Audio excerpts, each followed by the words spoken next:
Fala lá, Vini. Ao contrário, com quem imaginava você carregado de um tom mais progressista, pode ter se admirado com uma declaração que você deu aqui no programa 2 anos atrás. Eu queria mostrar novamente essa declaração para ver se você mantém esta opinião. Vamos ver. Aham. Vamos em frente com o Morning Show dessa quarta-feira, hoje recebendo aqui nos estúdios Contardo Caligares, conversando com a gente sobre vários assuntos. E eu queria dividir com os ouvintes agora esse papo em off que a gente teve aqui no estúdio. Vai esse papo, E que acabou, ele começou de uma maneira até singela, né? Com o roubo de uma cachorra, perdigueira, tudo. Conta esse episódio pra gente, Caligares. Não, era a história da minha cachorra, como é que eu a perdi. Infelizmente, ela foi roubada.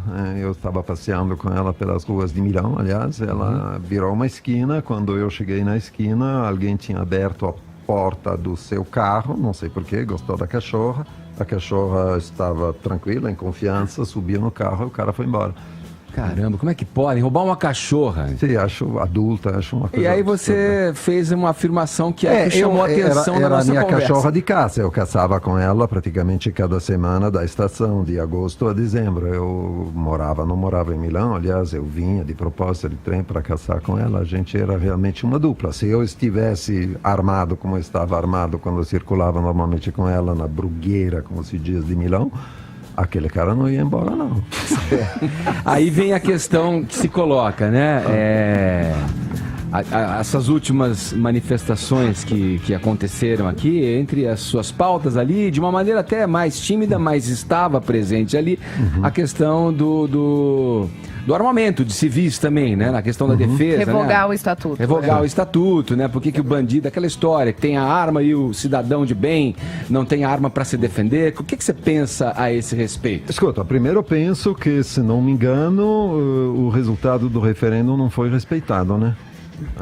Então tem um problema democrático sério, porque me parece que a vontade popular era contra o estatuto do desarmamento. Bom, isso é um primeiro problema. Então podemos abolir o Brexit, tudo que a gente... não tem problema.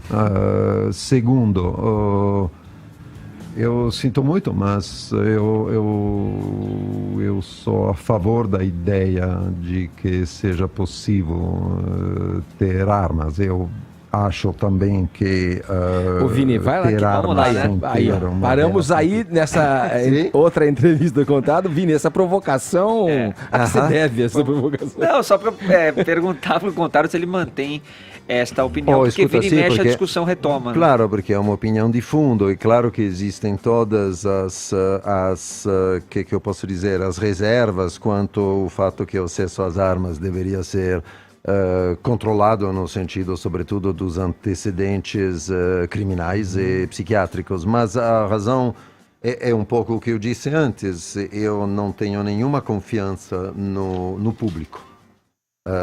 Inclusive não tenho nenhuma confiança no público instituído. Então, desse ponto de vista, eu tenho uma posição política parecida com a posição do Partido Libertário dos Estados Unidos, que não é liberal, não é democrata. Bom, eu sou cidadão americano, sou inscrito como votante democrata, até porque o Partido Libertário é um partido ínfimo, então o seu peso é muito pequeno, mas qual é a posição do Partido Libertário nessa ideia? É a posição original, né? A Constituição americana reconhece o direito de possuir armas como maneira de se defender contra o Estado, ou seja, como uma real possibilidade de insurreição.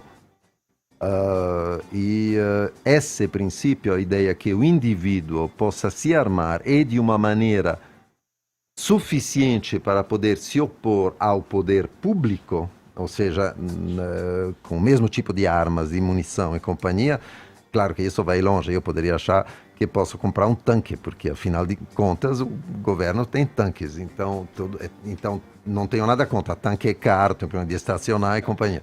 Mas tem essa discussão com relação às armas letais, as militares, de maior calibre, né? Claro. Eu acho que a gente esquece o peso que tem a opressão pública ainda no mundo de hoje.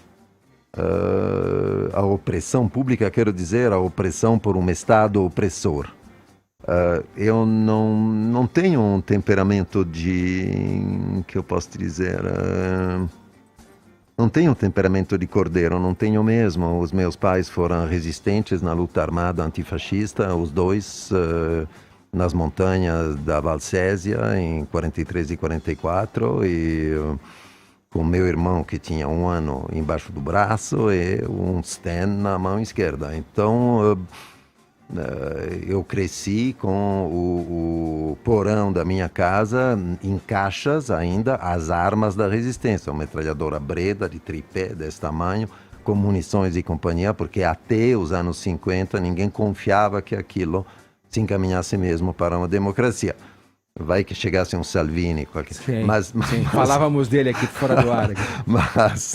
Mas então, depois, num dado momento, eu não sei o que aconteceu, só sobrou uma Beretta 765, é pouca coisa, mas as armas pesadas sumiram. Imagino que meu pai decidiu entregá-las para os carabinieri italianos, porque não tinha mais utilidade direta, mas... Sobre o princípio de, sabe, é uma questão, eu acho que é uma questão que tem que ser examinada de um ponto de vista delicado. Para mim, a questão não é me defender contra o crime. Contra o crime, quem tem que me defender é a polícia mesmo. Isso é óbvio. Mas quem me defende contra o Estado? Aí só tem eu. Não tem mais ninguém. Que curiosa essa tua posição, porque ela vai ao encontro, né? Ela vai de encontro, na verdade, à alegação de quem defende ali, né? Que parte da premissa do direito individual de ter a possibilidade de se defender, tal.